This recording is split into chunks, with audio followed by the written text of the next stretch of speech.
కాశ్యపాన్వయ సంజాతం శరణ్యార్యపదాశ్రితం తురీయాశ్రమిణం వందే రంగరామానుజం ఇతిం. అందరికీ దాసోహం.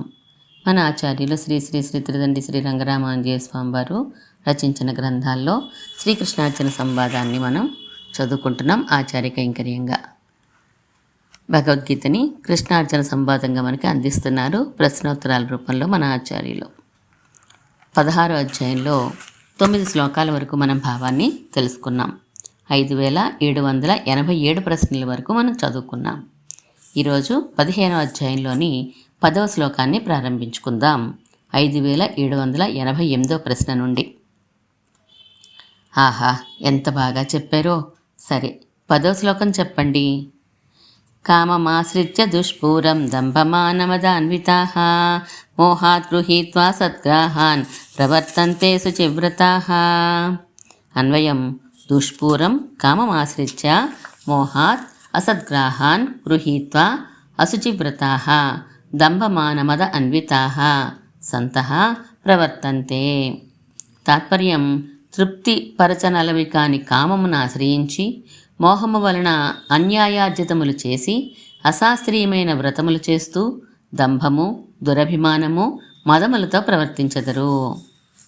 ఆసుర లక్షణాలు ఎంత తీవ్రమైనవో. కామం అనేది నిజంగానే దుష్పూరం కదా. కామం అంటే కోరిక. సముద్రపుట అలలలా కోరికలు కరుగుతూనే ఉంటాయి. ఆగిపోవడం అంటూ ఉండదు. అగాధమైన గని లాంటివి అవి. త్రవ్వుతూ ఉంటే వస్తూనే ఉంటాయి. అగ్నికి ఆహారం నెయ్యి. నేతిని పోసి అగ్నిని ఆర్పలేం కదా. అందుకే కామాల్ని, కోరికలని పూరించ సఖ్యం కాదు, దుష్పూరం అంటారు. ఇక వరుస కదా. దానివలన అజ్ఞానం కలుగుతుంది. సంపాదించాలనేటప్పుడు న్యాయాన్యాయాలు చూడం, ఈ వ్రతం చేయవచ్చు, ఇది చేయకూడదు అని చూడం, దంభం, దురభిమానం, మదం కలగడానికి ఇంక లోటేంటి. ఇలా ప్రవర్తించే వారి మానసిక ప్రవృత్తులు కూడా విచిత్రంగానే ఉంటాయి సుమా. దంభము, మానము, మదము అనేవన్నీ మానసిక వికృతులే కదండి. కావచ్చు, కానీ ఆ వికృతుల వలన కలిగే ఆలోచనల్ని చెప్పబోతున్నారు 11వ శ్లోకంలో. మదం అంటే గర్వమనే కదూ అర్థం. గర్వం కన్నా పైమెట్టు, ఒక విరగబాటు. సాధారణంగా ఇది 3 రకాలుగా ఉంటుంది. ధనమదం, విద్యామదం, అభిజనమదం అని. అభిజనమదం అంటే మాది గొప్ప వంశం అనే మదం. ఇది చాలా తీవ్రమైనది, క్రూరమైనది కూడాను. దీనికన్నా కాస్త దిగువది విద్యామదం, దానికన్నా కొంచెం దిగువది ధనమదం. ఏ కొలతలతో ఈ తారతమ్యాలు చెప్తున్నారు? ధనమదం ధనం పోగానే పోవచ్చు, విద్య పోవడం అంటూ ఉండదు కనుక తనకన్నా విద్యాధికులు ఎదురుపడినప్పుడు అది తగ్గవచ్చు. అభిజనమదం జీవితాంతం ఉంటుంది. మోహం అంటే మూర్ఛ, పరవశం అనే అర్థాలా? కాదు, అజ్ఞానం అనే అర్థం. కృత్యాకృత్య వివేకం లేకపోవడం. వీరికేనా న్యాయార్జన ఉండదంటారు? న్యాయార్జన కాకుండా చౌర్యం చేత, జోదం చేత ఆర్జించాలని విషయాలాలసులకి కోరిక తనంతనే కలిగిపోతూ ఉంటుంది. అశాస్త్ర విహితములైన వ్రతాలు ఉంటాయా? శాస్త్రాలు 2 రకాలు. లోక కళ్యాణానికి ఉద్దేశించబడినవి, వ్యక్తిగత దుష్ప్రయోజనాలకి ఉపయోగించబడేవి. 2వ రకాన్ని పెద్దలు ఆచరించరు కనుక వాటినే అశాస్త్ర విహితములు అని అంటున్నారు. అర్థం కాలేదు. శాస్త్రం అంటే ఇలా చెయ్యి, ఇలా చెయ్యవద్దు అని చెప్పే గ్రంథం. ఏదైనా వ్రతం చేస్తున్నప్పుడు ఏ పనులు చేయాలో, ఏ పనులు చేయకూడదో తెలిపేది శాస్త్రమే. రావణాసురుడు శాస్త్ర ప్రకారమే తపస్సు చేశాడు కనుక బ్రహ్మ ప్రత్యక్షమైనాడు. కానీ కోరిన కోరిక లోక కళ్యాణం కోసం కాక తన నీచ ప్రయోజనాలను నెరవేర్చేది అయ్యింది. అందుచేత ఆయన తపస్సుని అశాస్త్రీయమనే అనాలి. ఓహో, మరి పిశాచాలని, భూతాలని వశపరుచుకోవడానికి చేసే వ్రతాలో అవి అంతే. తన క్షుద్ర వాంఛలక, ఇతరుల శ్రమని తొలగించడానిక అనేదే గుర్తు. ఇదన్నమాట ఆసుర లక్షణం. ఈనాడు కూడా వర్తిస్తుందా? వర్తిస్తుంది. ధన సంపాదనకి వ్రతం చేయడంలో తప్పు లేదు. నల్లధన సంపాదనకి వ్రతం చేస్తే అది ఆసురమే. జైలు శిక్ష పడకూడదని వ్రతం చేస్తే తప్పు లేదు. నేరం చేసి కూడా జైలు శిక్ష పడకూడదని వ్రతం చేస్తే అది ఆసురమే. దుర్మార్గులై లోకకంటకులైన వారి గురించి మారణహోమం చేస్తే దైవీ సంపదే. శత్రుత్వం ఉన్నదన్న ఒకే కారణం చేత మారణహోమం చేస్తే ఆసుర లక్షణమే. బాగా అర్థమైంది. ఇలాంటి వారి మనోవికారాలు 11వ శ్లోకంలో చెప్పబోతున్నారా? అవును, శ్లోకం విను. చింతామపరి ఇమేయాంచ ప్రళయాంతాముపాశ్రితా కామోపభోగ పరమా ఏతావదితి నిశ్చితా. అన్వయం. అపరిమేయాం ప్రళయాంతాం చింతాం ఉపాశ్రితా కామోపభోగ పరమాః ఏతావదితి నిశ్చితాః. తాత్పర్యం. హద్దులేనట్టిది, ప్రళయం వరకు కష్టపడవలసినది, వరుస కోరికలను పుట్టించేది, కామభోగములను అనుభవించటే లక్ష్యం అనిపించేది అయిన ఆలోచనలు ఉంటాయి. సరిగ్గా కుదరలేదు మీరు చెప్పడం. కామోపభోగ పరులు అంటే ఎవరో ముందు చెప్పండి. తమకు కావలనని కోరబడిన వారితో కామము తీరుటే ప్రధానమని ఉండేవారు అని ఒక అర్థం, లేదా కోరికలను తీర్చుకునటే ప్రధానంగా ఉండేవారు అని మరొక అర్థం. ఎన్ని కోరికలు? అపరిమేయాం, హద్దు లేనటివి. అదెలా? చింతాం, ప్రతి కోరిక చిలవలు పలవలు వేస్తూ ఎన్నో ఇతర కోరికల పరంపరను కలిగిస్తుంది కనుక. ఏదైనా ఒక ఉదాహరణ చెప్పరు? పంచభక్ష పరమాన్నాలు ఆరగించాలనేది ఒక కోరిక. ఆ ఆరగించడం అద్భుతమైన భవనంలో అని దానిని అనుసరించిన కోరిక. కుటుంబంతో స్నేహితులతో అని మరొక కోరిక. ఆరగించిన తర్వాత సుఖమైన శయ్య కోసం ఇంకొక కోరిక. ఇలా కాండం నుంచి కొమ్మలు, కొమ్మల నుంచి చిగుళ్ళు మళ్ళా ఆకులు కొమ్మలుగా మారడం, ఆ కొమ్మలకు మళ్ళా చిగుళ్ళు. ఈ పరంపరకి అంతే ఉండదు. అందుకేనా ప్రళయాంతం అన్నారు? అవునందుకే. ప్రళయం అంటే తాను చనిపోవు వరకు అని ఒక అర్థం. ఈ లోకానికి అంతటికీ ప్రళయం వచ్చే వరకు అని మరో అర్థం. వీరికి మోక్షమందు ఇచ్చ ఉండదా అండి? దాని యందు విశ్వాసమే ఉండదు. ఏతావదితి నిశ్చితాహ కదూ. ఇంతే, కామాది భోగాల్ని అనుభవించడమే జీవిత లక్ష్యం అని ఉండేవారే వీరు. ఓహో, ఇంకా 12వ శ్లోకం చూడు. ఆశాపాస సతైర్బద్ధాః కామక్రోధపరాయణాః ఈహంతే కామభోగార్థం అన్యాయేనార్థ సంచయాన్. అన్వయం. ఆశాపాస సతైః బద్ధాః కామక్రోధపరాయణాః కామభోగార్థం అన్యాయేన అర్థ సంచయాన్ ప్రతి ఈహంతే. తాత్పర్యం. ఆశలనబడే వందల కొద్ది త్రాళ్ల చేత కట్టబడి కామక్రోధములను ఆశ్రయించిన వారై అన్యాయ మార్గముల చేత ధన సంపాదనకి ఇచ్చిస్తారు. 11వ శ్లోకంలో చెప్పిన చింతకి ఈ శ్లోకంలో చెప్పిన ఆశకి తేడా ఏంటి? ఆశ అనేది ఫలం గురించి ఉంటుంది. ఆ ఫలాన్ని ఎలా సంపాదించాలా అనేది చింత అవుతుంది. ఫలాలు లెక్కలేనన్ని కనుక ఆశలు కూడా లెక్కలేనన్నే. అన్యాయంగా సంపాదించడం అంటే మామూలు అర్థమైతే తప్పుడు మార్గాలని, కానీ ఇంకో అర్థం కూడా సృష్టించవచ్చు. న్యాయం అంటే తర్కం, లాజిక్. అన్యాయం అంటే లాజిక్ లేకపోవడం. అయితే అత్యుత్తమమైనది మోక్షం. దాన్ని సంపాదించడానికి ఏమీ శ్రమ అక్కర్లేదు. భగవంతుని ప్రేమిస్తే చాలు. ధన సంపాదన మొదలైనవి నీచ పురుషార్థాలు. వాటిని సంపాదించడానికి ఎన్నో మార్గాలు, ఎంతో శ్రమపడాలి. అయినా ఈ క్షుద్రమైన వాటి గురించే తాపత్రయపడడం అన్యాయం కదూ. వాళ్ళకు అసలు మోక్షమనే పదం గురించే తెలియదా? తెలుసును, కానీ దానిని వారు ఇంకో విధంగా నిర్వచించుకుంటారు.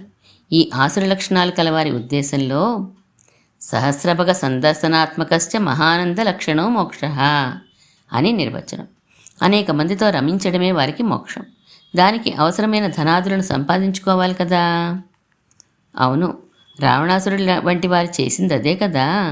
ఈ ఆసుర లక్షణాలు మనలో ఉండకూడదనే కాబోలు మన రాజ్యాంగం బహుభార్యత్వాన్ని, బహుభర్తృత్వాన్ని నిరసించింది.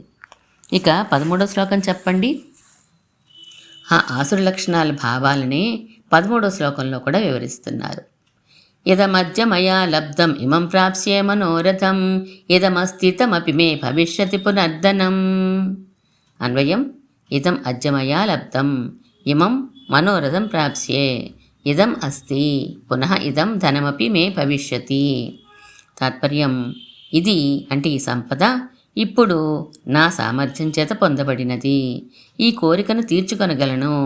ఇది ఈ ధనము నాకున్నది, మరల దీనిని అంటే ఈ ధనం కూడా నాకు కలగగలదు.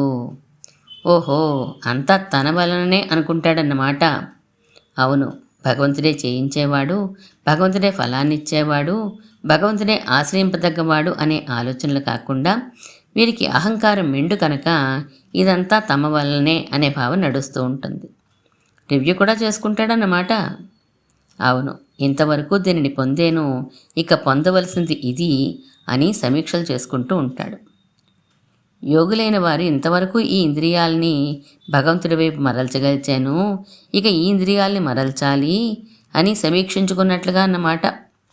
ఇంకా ఈ ఆసుర లక్షణాల భావాలు విను.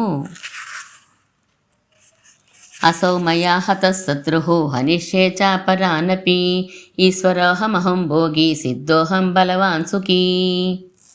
అన్వయం: అసౌ శత్రుః మయా హతః అపరానపి హనిష్యే అహం ఈశ్వరః అహం భోగి అహం సిద్ధః అహం బలవాన్ అహం సుఖీ.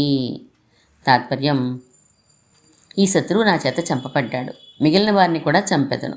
నేనే ప్రభువుని, నేనే అనుభవించదను, నేనే సిద్ధించిన వాడిని, నేనే బలవంతుడిని, నేనే సుఖం గలవాడను.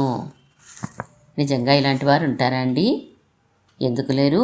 పురాణ కాలంలో రావణ, హిరణ్యకశిపులు లేరు? ఈ కాలంలో కూడా దేవుడు ఊసెత్తకుండా బ్రతుకుతున్న వారందరూ ఈ కేటగిరీయే. దేవుడు ఊసెత్తుతున్న వారిని విమర్శించేవారంతా ఈ కేటగిరీయే. దేవుడు మిథ్య అని తెలుసుకోవడమే మోక్షం అనే వారందరూ కూడా ఈ కేటగిరీయే. నిజమే. 15వ శ్లోకం చెప్పండి. ఆడ్యోభిజ్జనవానస్మి కోన్యోస్తి సదృశో మయా యక్ష్యే దాస్యామి మోదిష్యే ఇత్యజ్ఞాన విమోహితాః. అన్వయం: ఆడ్యః అభిజనవాన్ అస్మి మయా సదృశః అన్యః కః యక్ష్యే దాస్యామి మోదిష్యే ఇది అజ్ఞాన విమోహితాః మన్యంతే.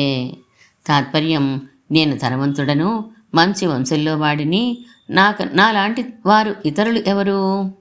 నేనే యాగాలు చేస్తాను, దానాలిస్తాను, సంతోషిస్తాను అంటూ అజ్ఞానం చేత మోహపడిన వారు తలుస్తారు. అసురులు యాగాలు దానాలు చేస్తారా? ఎందుకు చెయ్యరు? ఇంద్రజిత్తు మొదలైన వారు చేసినట్లు రామాయణంలో కనిపిస్తుంది కదా. కర్ణుడు మొదలైన వారు భారతంలో ఉన్నారు కదా. వేదాన్ని నమ్మకపోవడం కాదన్నమాట. కాదు, స్వార్థం కోసమే వేదాలని కూడా వాడుకోవడం, సాత్వికులమని లోకాన్ని వంచడం కోసం. వీరికి కూడా మనసు స్థిరంగా ఉండడం వగైరాలు ఉంటాయా? 16వ శ్లోకంలో చూడు. అనేక చిత్త విభ్రాంతాః మోహజాల సమావృతాః ప్రసక్తాః కామభోగేషు పతంతి నరకేషు చౌ. అన్వయం: అనేక చిత్త విభ్రాంతాః మోహజాల సమావృతాః కామభోగేషు ప్రసక్తాః సంతః అశుచో నరకే పతంతి. తాత్పర్యం: నానా చిత్తభ్రమలు కలవారై మోహజాలములో తగులుబడి కామభోగములందే ఆసక్తులై అశుచి అయిన నరకమున పడిపోదురు. నరకానికి అశుచి ఏమిటి? మనకి ఈ లోకంలో చీము, నెత్తురు, మలం వంటివి తగిలితే శుద్ధి చేసుకోవడం ఉంటుంది, అందుచేత అవి అశుచి. నరకంలో ఉండే అనేకమే విధమైన బాధల్లో చీము, నెత్తురు, కూపాల్లో పడవేయడం ఒక బాధ. అది అశుద్ధమైన నరకం అంటే. నానా చిత్తభ్రమలంటే అలా చేద్దాం, ఇలా చేద్దాం, మరొకటి చేద్దాం వంటి భావనా పరంపరలు. అవన్నీ పొందే వరకు జీవిస్తారనే గ్యారంటీ లేదుగా. లేదు, తమ తమ మనోరథాలు పూర్తి కాకముందే మృతి చెందవచ్చు. లోకంలో వీరిని గౌరవించేవారు ఉంటారా? అనుమానమే. 17వ శ్లోకం చూడు. ఆత్మసంభావితా స్తబ్దాః ధనమానమదాన్వితాః యజంతే నామ యజ్ఞైస్తే దంభేనా విధిపూర్వకం. అన్వయం: తే ఆత్మసంభావితాః స్తబ్దాః ధనమానమదాన్వితాః దంభేన అవిధిపూర్వకం నామయజ్ఞైః యజంతే. తాత్పర్యం: వారు తమని తామే గౌరవించుకుంటూ గురువందనము మొదలైనవి చెయ్యక ధన, విద్య, అభిజన మతములు కలవారే పేరుకి మాత్రము యజ్ఞములు చేయించు దంభముతో శాస్త్రవిధిని పాటింపక వర్తించుచున్నారు. ఆసుర లక్షణాల్లో మదాలనే ఎక్కువగా మాటిమాటికి చెప్తున్నారేం? మా ధారణే కాదు, దంభాన్ని కూడా రిపీటెడ్గా చెప్తూనే ఉన్నారు. 18వ శ్లోకం చెప్పండి. అహంకారం బలం దర్పం కామం క్రోధం చ సంశ్రితాః మామాత్మపరదేహేషు ప్రద్విషంతోభ్యసూయకాః. అన్వయం. అహంకారం బలం దర్పం కామం క్రోధం చ సంశ్రితాః తే ఆత్మపరదేహేషు అవస్థితం మాం అభ్యసూయకాః ప్రద్విషంతః. తాత్పర్యం: అహంకారాన్ని, బలాన్ని, దర్పాన్ని, కామాన్ని, క్రోధాన్ని ఆశ్రయించిన వారైన ఆ ఆసురభావులు తమ శరీరమందు, ఇతరుల శరీరములందు ఉండే నా గురించి అసూయపడేవారై ద్వేషిస్తూ తర్వాత శ్లోకానికి అన్వయం అది. ఓహో, అసూయతో ద్వేషించడం అంటే? అసూయ అంటే గుణములను దోషములుగా చూడడం కదా. పరమాత్మ సర్వేశ్వరుడు అనే గుణాన్ని దోషంగా చూపిస్తారు. ఎలా అంటే, పరమాత్మ సర్వస్వతంత్రుడైతే కర్మానుభవం ఎలా? కర్మ ప్రకారం అన్నీ జరిగితే ఇక పరమాత్మ ఎందుకు? ఇలా సర్వేశ్వరత్వాన్నే ద్వేషించే స్థితికి దిగజారుతారు. మరి ఆ పరమాత్మ ఊరుకుంటాడా? ఎందుకు ఊరుకుంటాడు? 19వ శ్లోకం చూడు. తానహం ద్విషత క్రూరాన్ సంసారేషు నరాధమాన్ క్షిపాం యజస్ర మశుభాన్ ఆసురీష్వేవ యోనిషు. అన్వయం. ద్విషతః క్రూరాన్ అశుభాన్ తాన్ నరాధమాన్ ఆసురీషు సంసారేషు యోనిష్వేవ అజస్రం అహం క్షిపామి. తాత్పర్యం: నన్ను ద్వేషించువారు, క్రూరులు, అశుభులు అగు ఆ నరాధములను ఆసుర సంతాన యోనిలోకే ఎల్లప్పుడూ నేను త్రోసివేయుదును. వారికున్న క్రూరబుద్ధుల వలన ఎప్పుడూ ఆసుర సంతానాలే అవుతూ ఉంటారన్నమాట. చివరికి అని క్వశ్చన్ అడుగుతున్నారు శిష్యుడు. 20వ శ్లోకం చూడు. ఆసురీం యోని మాపన్నాః మూఢాః జన్మని జన్మని మామప్రాప్యైవ కౌంతేయ తతో యాంత్యధమాంగతిం. అన్వయం. కౌంతేయ, ఆసురీ యోనిం ఆపన్నాః జన్మ జన్మని మూఢాః సంతః మాం అప్రాప్యైవ తతః అధమాం గతిం యాంతి. తాత్పర్యం: అర్జున, ఆసుర జన్మని పొందినవారు ప్రతి జన్మలోనూ మూఢులే అవుతూ నన్నెప్పటికీ పొందక అంతకంటే నీచగతిని పొందుచున్నారు. ఒక జన్మ కన్నా ఇంకో జన్మ నీచమైనది అవుతూ ఉంటుందా? అవును. దీనికి అంతటికీ మూల కారణం ఎక్కడుందంటారు? ఎలా తప్పించుకోవచ్చు దీన్ని? 21వ శ్లోకం చూడు. త్రివిధన్నరకస్యైతద్వారన్నాశనమాత్మనః కామః క్రోధస్తదా లోభః తస్మాత్ ఏతత్రయం త్యజేత్. అన్వయం. నరకస్య కామక్రోధః తదా లోభః ఇది ఏతత్ త్రివిధం ద్వారం ఆత్మనః నాశనం తస్మాత్ ఏతత్రయం త్యజ. తాత్పర్యం: ఆసుర స్వభావమనే నరకానికి కామం, క్రోధం, లోభం అని 3 ద్వారాలు.